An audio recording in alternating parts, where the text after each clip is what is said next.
Okay, hello everyone.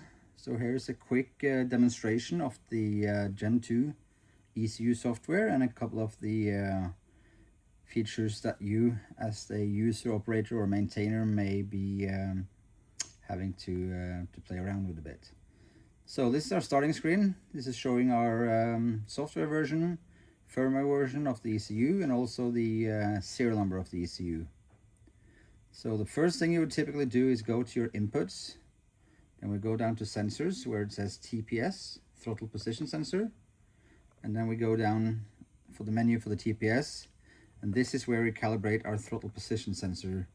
So what you need to do is to set the throttle at its closed position, so 0% throttle. And then you just simply press get current voltage and it will grab that.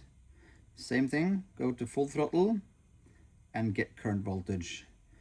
Now you have calibrated your open and closed TPS voltage values. Another feature, if we go down to diagnostics, you can see error codes. And if we see up here on the screen, you can see it's flashing now, warning, ECU errors detected.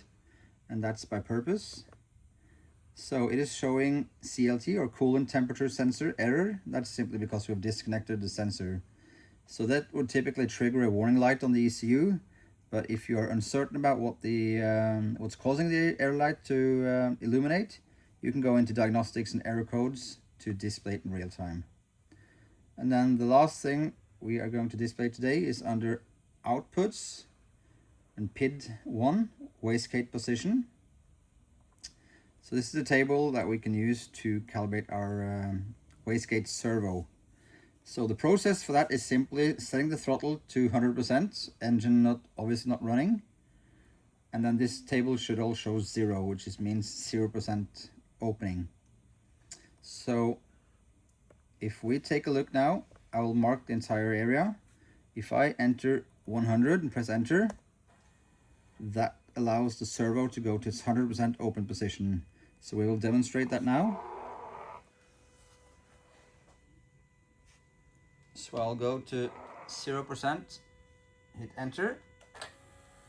That closes the wastegate. If we have a look at the wastegate arm itself, I'll go back to 100 now. That opens the wastegate, and I go back to 0 to keep that closed. So that's just the way we can actually test the servo to see if it's working by marking the entire frame of cells, and then we can go between 0 and 100. 100 is open, 0 is closed. So to set our wastegate cable correctly, we put the throttle to 100%. We ensure that we have 0 in all the cells. Then there are 3 methods of adjusting the cable. The first one is the cable bolt that is attached on the wastegate arm itself. So we would ensure that we put a little bit of pre-tension on the cable, and then we tighten the bolt and the nut, not with excessive force because that's going to cut the cable, but just so that it's snug. And once we've done that, we have 2 other methods of tightening and adjusting the cable. Here is obviously one threaded cable sleeve that we can adjust the travel and the pre-tension of the cable. And then we have a second one on the wastegate, and the reason for that is obviously because in certain installations the servo is hard to access, or the turbo is difficult to access. Then you can adjust on either end of the Bowden cable. So what you want to do is, inside this ferrule there's a compression spring. So you can probably see me now moving the Bowden in and out, and that's compressing the spring within. That should never be fully bottomed out because the spring is what keeps the preload on the wastegate flapper valve. So you want to have approximately 2 to 3 millimeters of compression on that spring, while ensuring that the wastegate arm is actually pulled snugly closed. There's a bit of pre-tension on the cable. So hopefully that gives you guys a bit more insight in how to set up the base features like TPS, check for errors, and also how to calibrate your wastegate.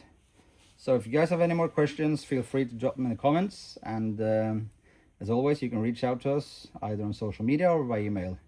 Thanks for watching.